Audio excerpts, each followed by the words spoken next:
Eh bien, bonjour. Je suis très heureuse d'être ici avec vous aujourd'hui. Je remercie d'ailleurs M. Schutz parce que c'est grâce à lui que je suis là. Pour la 3e année consécutive, il m'a invitée à l'île de la Réunion et c'est par le biais de mes passages à l'île de la Réunion qu'on s'est fait connaître et Maurice nous a invités. Alors, je suis très, très heureuse d'être là. Le thème dont je vais vous parler, parler pour que les enfants écoutent, écouter pour que les enfants parlent. La plupart des parents ou même des adultes qui travaillent avec des enfants aimeraient que ça se termine avec le début de la phrase. Parler pour que les enfants écoutent. Non, mais c'est vrai, parce que si les enfants écoutaient, on n'aurait plus de problème, nous les adultes, hein? Le problème, justement, c'est que la deuxième partie est très, très importante.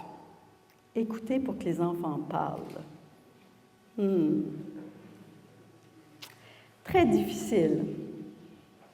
Pourtant, on dit dans la méthode, quand un enfant se sent bien, il se comporte bien. Et je pourrais même ajouter à ça, quand un enfant se sent bien, il apprend bien. Alors nous, les adultes, à quelque part, on n'a pas vraiment le choix de s'occuper de leurs sentiments. Mais les sentiments, c'est quelque chose qu'on ne voit pas passer dans la rue. Hein? C'est très... On en a même peur. On est dans une société où parler de ses sentiments, c'est même vu comme être faible. Pourtant,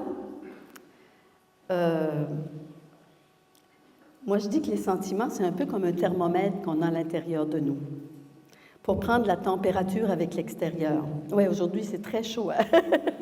C'est pas avec les sentiments, c'est plutôt avec notre peau qu'on sent la température extérieure. Mais l'enfant a vraiment besoin qu'on écoute ses sentiments. Par exemple, on a tendance, un enfant qui tombe puis qui se fait mal, il se met à hurler. Notre tendance, c'est « Arrête! C'est pas si grave que ça! C'est juste une petite égratignure! » Et je ne sais pas si vous avez remarqué, mais plus on va dans ce sens-là, plus la crise grossit. Parce qu'en plus d'avoir sa petite égratignure, il y a un adulte qui ne l'entend pas. Alors, comme disait M. Schutz, vraiment, les habiletés Faber-Maslich, c'est du pratico-concret. Okay? On apprend la base.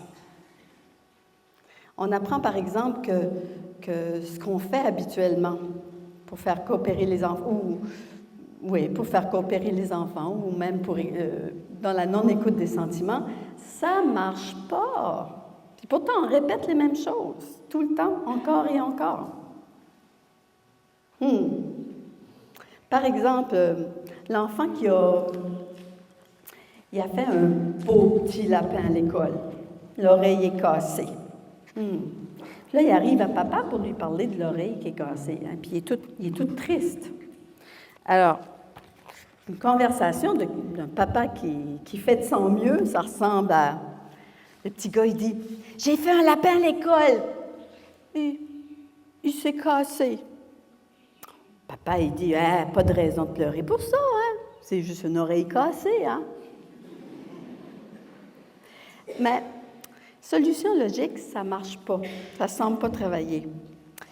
Le papa, il continue, hein? Il est dans la même veine. « Tu peux faire un nouveau lapin. » On est très, très vite, les adultes, à donner des solutions aux enfants, hein? Ça ne marche pas. Ils ne vont pas faire ce qu'on leur dit, mais on continue de faire la même chose. « Je ne veux pas un lapin, c'est celui-là que je veux. » Bien sûr, il va tenir à celui qui est cassé. Alors, variation de même thème avec peu importe l'âge, hein, c'est la même chose. Quand nos sentiments sont niés, c'est l'inverse qui se passe. Pourtant, on a l'impression que ça va se calmer, mais l'enfant qui fait une crise pour des bonbons en sortant du supermarché, hey, c'est gênant, hein? Les parents, on est embêtés par ça, hein? On voudrait donc qu'ils se taisent. Chut, c'est pas grave. Non, tu peux pas en avoir. Non, non, c'est pas bon pour les dents. On va sortir toutes sortes d'explications logiques. Hein. Mais quand on est dans la logique, quand un enfant est dans ses sentiments, la logique, ça fonctionne pas. C'est pareil comme si on parlait deux langues. C'est pareil comme si l'enfant, il parlait, je sais pas moi, chinois, puis les parents, ils parlent créole. Ça fonctionne pas. Quand on parle deux langues différentes, on ne s'entend pas. Alors, ce qui va aider l'enfant, c'est parler dans la langue des sentiments. OK? Et la langue des sentiments, c'est bizarre qu'on ne l'utilise pas parce qu'elle est beaucoup plus simple qu'on le pense. Hein? On apprend, entre autres, que se taire, la première chose à faire. On parle trop, les adultes. On parle beaucoup trop. C'est bizarre parce que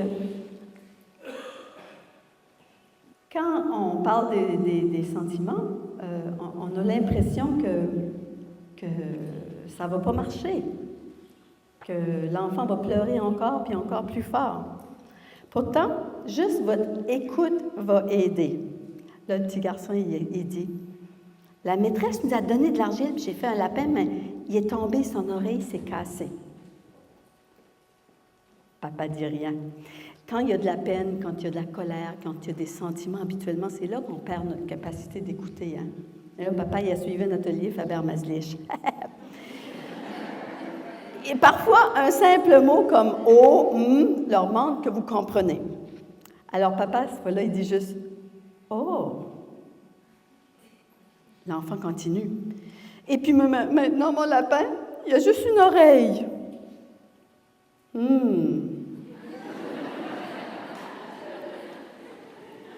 Alors, vous savez, ça ne fonctionnera pas tout le temps, les oh, les tout ça. Mais déjà, l'enfant, vous avez vu, il continue à parler, hein? Ah ouais. Parce que là, si l'adulte en prend la parole à ce moment-là, là, c'est clair que l'enfant ne parlera plus. OK? Une chose qui va l'aider à l'explorer encore plus loin, ça va être de nommer ses sentiments. Donc, oh, l'enfant parle, puis là, quand il s'arrête, puis il ne parle plus, on essaye de résumer c'est quoi son sentiment. Par exemple, papa, ici, il dit « ça doit être frustrant », ou il aurait pu être « t'es vraiment déçu », ou il aurait pu dire « t'as de la peine ». L'idée ici, c'est de parler dans le langage des sentiments, pour que l'enfant puisse aller vérifier à l'intérieur qu'est-ce qui sonne juste. OK? Puis à partir de là, on a d'autres techniques aussi. Des fois, on pourrait même juste utiliser l'imaginaire. OK? Du genre, hey, je parie que tu souhaiterais dire « abracadabra !» Et puis là, ton oreille de lapin, il repousserait. Alors, écouter les sentiments, c'est pas être en conflit l'un avec l'autre. Du moment, moi je compare ça des fois aux arts martiaux. On va dans le sens. Puis ce qui se passe, c'est que l'enfant, il parle. Puis à un moment donné, là, j'aime bien parler, à l'île de la Réunion, je parle souvent du volcan intérieur. Hein? Le volcan, il se calme. Après, l'enfant est capable de passer à sa tête. Et le plus bizarre, c'est qu'il trouve ses solutions lui-même. Ouais, peut-être que j'en ferai un autre quand je retournerai à l'école. OK, ça a l'air simple là, comme ça, hein, mais ce n'est pas du tout. Ce n'est pas du tout parce que, habituellement, les colères des enfants, ça nous fait peur. Par exemple, votre enfant s'en vient de l'école puis il dit « Le chauffeur d'autobus a crié après moi puis tout le monde a ri. Qu'est-ce que tu as fait? » Ou la maman qui dit, ou l'enfant qui dit, à l'école, la maîtresse m'a disputé puis elle m'a donné une punition. Qu'est-ce que tu as encore fait? C'est quoi le problème? Du moment que les sentiments de l'enfant réveillent nos sentiments d'adulte, les oreilles nous tombent.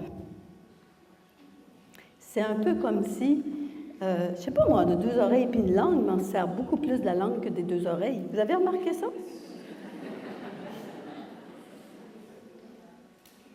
Alors ça, dans la méthode Faber-Maslich, c'est la toute première étape. Apprendre à accueillir les sentiments des enfants. Et c'est vraiment pas chose facile. On n'est pas habitué à ça. On n'a pas grandi dans des sociétés où on donne de l'importance à ça. Et puis, c'est pas juste une question de mots, c'est une question d'attitude, hein?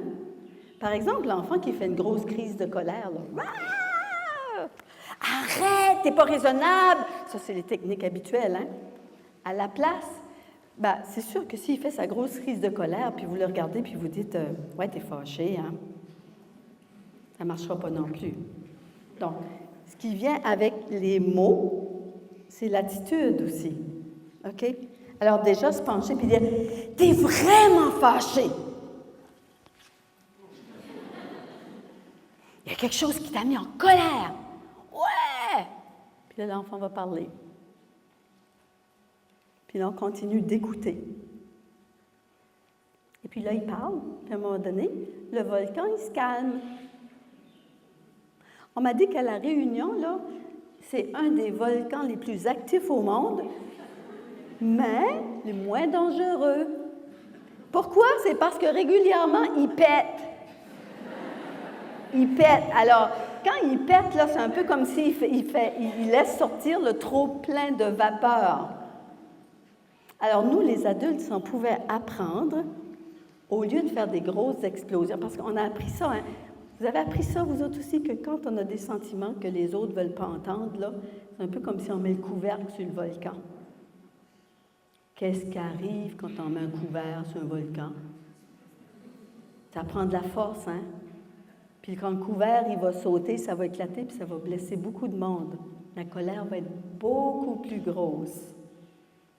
Alors, le truc, on apprend aussi dans la méthode que non seulement on écoute les sentiments des enfants, mais on parle des nôtres. Comme parents, on a des sentiments, nous aussi.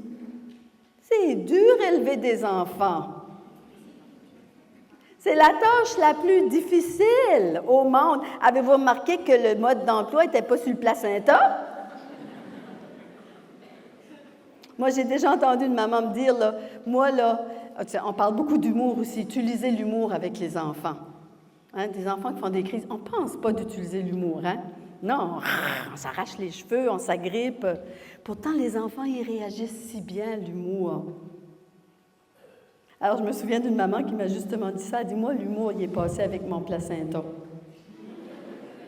Non seulement le mode d'emploi n'était pas sur le placenta, mais l'humour est passé aussi. Alors, c'est une autre habileté qui est très difficile à apprendre, c'est de parler de nos sentiments. Quoi d'autre encore? Ben, vous vous doutez qu'on a tellement parlé toute l'avant-midi, mes collègues, tout le monde, on parle d'éducation bienveillante, d'accompagnement bienveillant. C'est quoi la bienveillance? On peut mettre plein de mots là-dessus, hein? On a tous chacun notre propre définition de la bienveillance. Pour moi, être bienveillant, c'est pas tout à fait être gentil.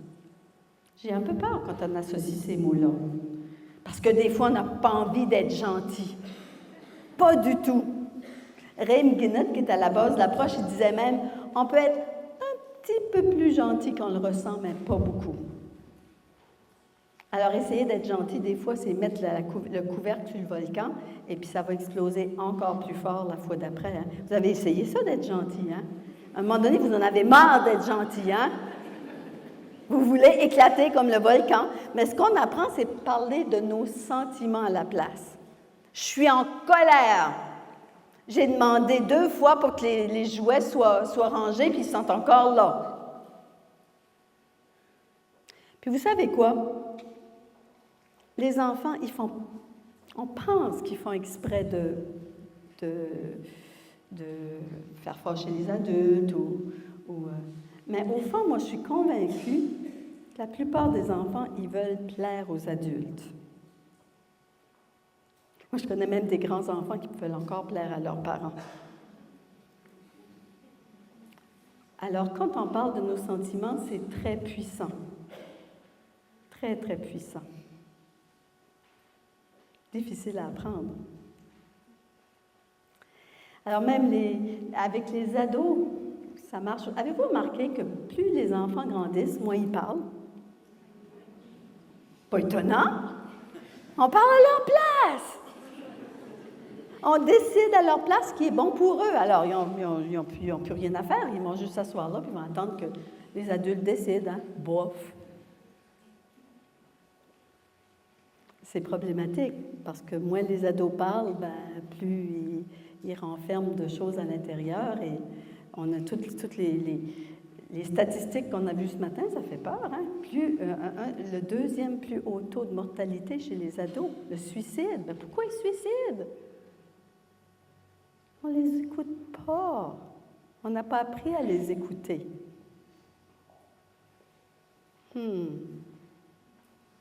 OK, je pourrais vous parler de l'écoute, de l'empathie, tout ça pendant des heures. Mais OK, on a besoin de techniques pour les faire collaborer aussi. Hein? Il faut quand même, ça se brosse les dents, qu'ils fassent leur chambre.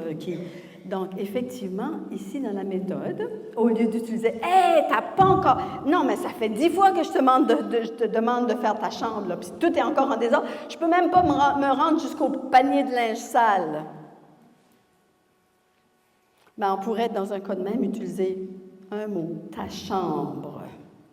Et non, c'est cool, hein? Parce qu'un mot, là, on peut mettre tout le ton de voix qu'on veut dedans. Même quand on est en colère, ça peut paraître dans le paraverbal. Ta chambre! Vous le sentez, hein, que je commence la moutarde commence à monter, là? Donner de l'information. Ben, il y a une chambre qui n'a pas été faite depuis 2 mois environ.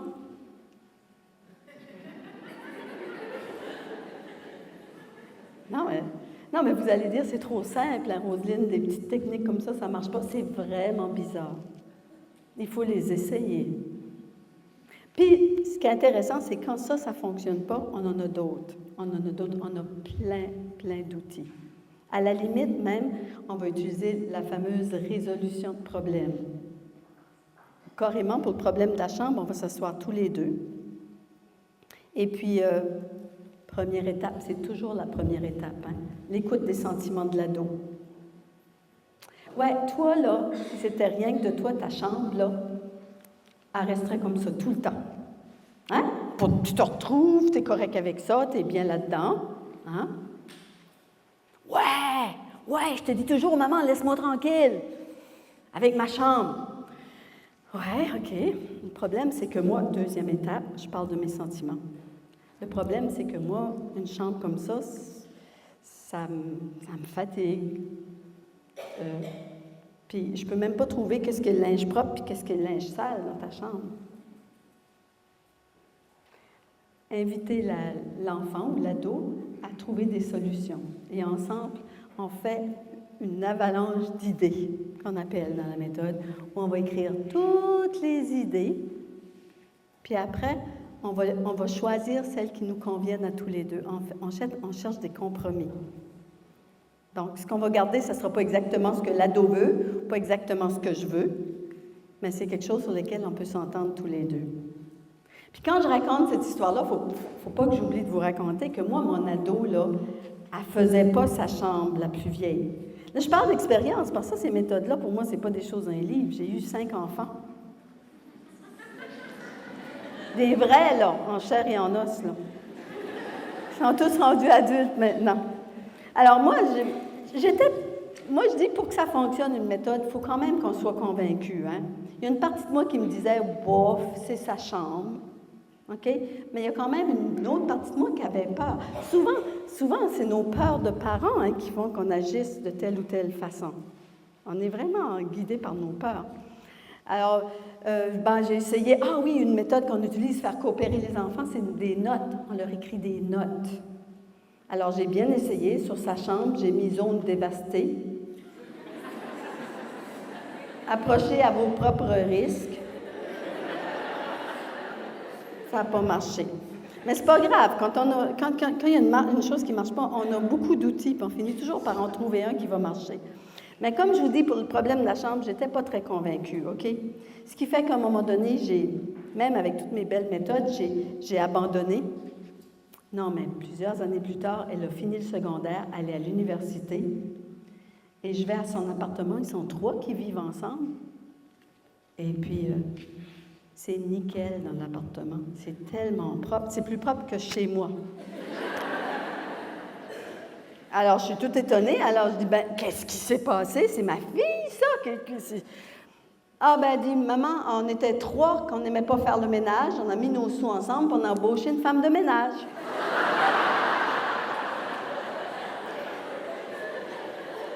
Non, elle a trouvé sa solution, hein? Et moi qui me suis cassé la tête pendant des années, j'ai même un peu laissé passer avec ça un peu de notre chère relation, parce que ça revient tout le temps, ces types de problèmes-là, hein?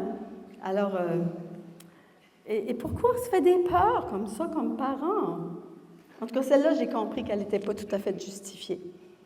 Et encore maintenant, mais là, elle est plus vieille maintenant, elle est plus avec d'autres, mais vraiment, elle n'a pas de problème avec le ménage. Vous comprenez bien, je pense que, oui, je parlais tantôt d'éducation bienveillante. Dans la méthode Faber-Madlich, on ne punit pas. On a toutes sortes d'autres méthodes. Alors, effectivement, je vous ai parlé de la résolution de problèmes. Quoi d'autre? On offre des choix. Ça, c'est cool. Je vous raconte une histoire dans un des livres, parce que ça, c'est toutes des histoires qui sont racontées dans les livres, là, sauf mes histoires personnelles. À un moment donné, il y a un directeur d'école qui a entendu parler de la méthode, il a lu le livre « Parler pour que les enfants apprennent ». Et puis là, il se fait appeler à l'extérieur parce qu'il y a un enfant qui ne veut pas rentrer. Puis là, il s'en va vers l'extérieur en se disant « Mais qu'est-ce que je vais faire? Il va falloir que je le prenne dans mes bras pour le rentrer. » Puis là, il réfléchit, puis là, il arrive, puis là, il y a une enseignante qui est rouge de colère à côté du petit Marco qui ne veut pas rentrer. Première chose qu'il fait, il dit bonjour Marco. Marco dit rien. Il fait beau aujourd'hui, hein? Tu aurais vraiment aimé continuer. Toi, si c'était juste toi, ça serait la récré toute l'après-midi, hein? Donc, nomme ses sentiments, lui donne ses soins en fantaisie, puis après il dit « OK, mais là, tu as le choix, tu peux rentrer par ce porte-là ou par ce porte-là. » Le petit gars, il s'est levé, il a donné la main au directeur, puis il a montré la porte la plus éloignée, bien sûr. Donner des choix plutôt qu'imposer comme on impose tout le temps. Moi, je dis, tous les ordres, les parents, si on réfléchit bien, les parents, les enseignants, les adultes, on peut toujours remplacer un ordre par un choix. Bien sûr, il y a des choses qu'on n'a pas le choix, nous, de leur faire faire. Il faut qu'ils se lavent de temps en temps, hein? Qu'ils se brossent les dents et tout ça. Mais, par exemple, aller se laver, ils ont le choix entre y aller en sautillant ou y aller en marchant comme un crabe. Non, mais vous seriez surpris. Vous essayez ces techniques-là, puis ça marche. Ça a l'air tellement simple que c'est trop simpliste. Vous pensez que ça ne fonctionnera pas. Ça marche. En plus, on a un thème sur l'autonomie. Vous avez parlé beaucoup d'autonomie, mais les gens d'aujourd'hui qui ont présenté avant moi, on apprend plein de techniques pour l'autonomie. Par exemple, au lieu de toujours... maintenant, ça va mieux, par exemple. Google, là, vraiment, quand les enfants ne savent pas quoi faire, moi, je l'aime, le truc de Google. Je me souviens d'une maman qui avait suivi mon atelier. Elle dit, moi, je pense que j'ai pas trop mal réussi avec l'autonomie de mon fils. J'ai dit, ah ouais? Ouais, elle dit, il avait 12 ans. Et il m'a dit, maman, tu sais, à 12 ans, on ne peut pas faire un prêt, hein, à la banque. Elle dit, ouais, moi, je sais ça, mais comment toi, tu sais? Il dit, rappelle, le printemps passé, je voulais avoir un vélo. Alors, comme tu ne voulais pas m'en offrir un, je suis allée voir à la banque. Et ce maman-là, vraiment, c'est pas le thème qui lui a plus servi, l'autonomie, hein? Elle avait déjà, je pense, fait un bon boulot de ce côté-là. Quoi d'autre? Ah! Il y a un thème qui est vraiment important. Vous avez parlé d'estime de soi beaucoup, hein? Dans l'approche Faber-Madlich, c'est décourageant. On se rend compte que même des compliments, nos compliments, ils ne sont pas efficaces. OK? En fait, on ne complimente pas vraiment. On évalue. C'est beau, c'est pas beau. T'es gentil, T'es méchant. En plus, on peut donner un compliment de journée, puis le lendemain, on peut l'enlever, hein? Alors, ce qu'on apprend dans la méthode Faber-Maslich et qui va directement toucher l'estime de soi des enfants, on décrit le comportement qui est digne de louange. Et on parle de nos sentiments. Par exemple, un enfant qui arriverait avec un dessin. On dirait, ouais, c'est comique. Dans un des livres, il y a un auteur qui raconte que l'enfant arrive avec un dessin de la garderie, là, il est jeune, là, il y a 3 ans. Comment on décrit un truc comme ça? Elle dit, là, je me suis essayée. Au début, j'ai dit, ah, c'est extraordinaire, c'est beau. Puis les enfants, vous savez, quand vous dites c'est beau, c'est extraordinaire, vous essayez d'en mettre plus, là. Bien, ils vous regardent et disent, ah, tu l'aimes pas. Non, parce que trop, c'est comme pas assez. OK? Alors, ce qu'on apprend d'écrire, puis là, elle regarde ça, elle dit, ah, je vois des ta-ta-ta-ta-ta-ta-ta-ta-ta. Je vois des tortilles. Je vois des slash. Puis la maman dit, ah, comment t'as fait pour penser à ça? Il dit, c'est parce que je suis un artiste. Alors, on apprend dans la méthode qu'on décrit le comportement et l'enfant se complimente lui-même. Wow! C'est puissant comme outil. Dans les livres, il y a une maman qui raconte qu'elle est allée faire ses courses avec son enfant, puis il courait partout. Alors, à la place, elle a décidé de le mettre dans le caddie, comme vous dites. C'est ça, le caddie, ici, à Maurice? Oui. Nous, au Canada, on appelle ça, on met dans le panier ou... OK, dans le caddie. Et puis là, l'enfant, ben, il n'y a pas beaucoup de place, alors il range les choses à mesure, faire de l'espace et tout ça. Puis en plus, ben, les choses qui sont censées, les œufs, le pain, il met par-dessus. OK? Alors la maman, quand elle termine ses courses, elle fait un compliment descriptif à son enfant. Elle dit, « Eh, non, mais ça m'a vraiment aidé, là. Non seulement il y avait de la place pour mettre toutes les choses, mais tu as réussi à mettre les choses délicates par-dessus pour pas qu'ils se brisent. » En tout cas, elle décrit tout ça. Et ça ne s'est pas arrêté là. Hein? Elle est arrivée à la maison, l'enfant lui a aidé à porter tous les sacs. Il l'a aidé à tout ranger. Il est allé dans sa chambre, il a rangé sa chambre. Puis il est allé dans l'atelier de papa, puis il a fait un ménage là aussi. Non, c'est aussi magique que ça, là. Pourtant, tout ce qu'on fait, on décrit le comportement. Et puis ça marche avec des adultes. Un jour, j'étais à Paris, à la gare de Lyon. Et puis on est en train de... Ça va-tu avec le temps, là? Oh, 5 minutes. OK. Ce sera ma dernière. Après, je vous poserai des questions. Je suis à la gare de Lyon et puis je vois un serveur qui saute et partout, qui est de bonne humeur. Puis à chaque personne qui s'arrête, il y a un éclat de rire. Alors, il sème de la joie partout comme ça, le gars. Il y a même une espèce de gros pilier en béton, puis il saute par-dessus ça pour aller d'une table à l'autre. En tout cas, assez extraordinaire. Puis le gars, il arrive à moi, puis tout ce que je fais, je décris. Ah, j'ai demandé son nom. Je dis, comment tu t'appelles? Il dit Ludovic. Ah, Ludovic, c'est joli. Puis là, il me regarde. Ah, vous êtes Canadienne, hein? Je dis, ouais. Ah. Il dit, je suis en amour. OK, ben là, c'était déjà un petit peu trop, là. Mais quand même. Alors, je continue mon histoire. J'ai dit, hey, je remarque, Ludovic, que tu as l'air de vraiment aimer le travail que tu fais, hein?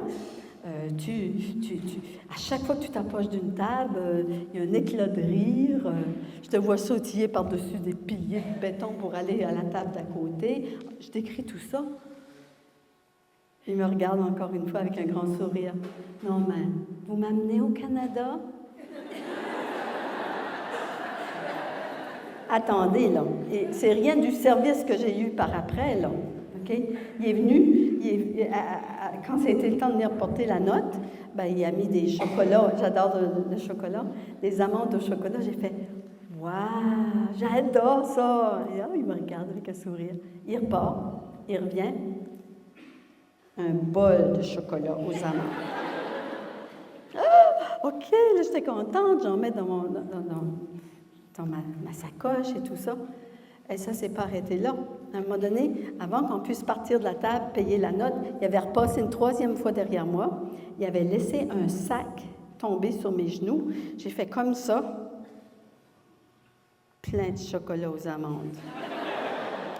Alors, pendant toute ma tournée, j'ai distribué des chocolats aux amandes de Ludovic. Mais ça, c'est parti d'un compliment descriptif. C'est puissant. Ça touche directement l'estime de soi des enfants. Si vous voulez faire un sportif plus tard, vous voulez faire un artiste, bien, complimentez toujours dans ce domaine-là. Mais vous allez voir que, idéalement, ce serait mieux qu'on fasse des compliments dans tous les domaines pour qu'ils développent toutes leurs habiletés, tout leur potentiel. Alors, il y a le thème des rôles. OK. Bon, 5 minutes doit être parti, là. L'avantage de l'approche, c'est qu'on a des ateliers de groupe. Il y a des guides, il y a des cahiers. On peut même le faire en autogéré. Un groupe de parents décide qu'ils apprennent la méthode. C'est à l'américaine. Hein. J'ai traduit ça de l'anglais. Adèle Faber, je ne sais pas si je devrais le dire, mais elle a 89 ans.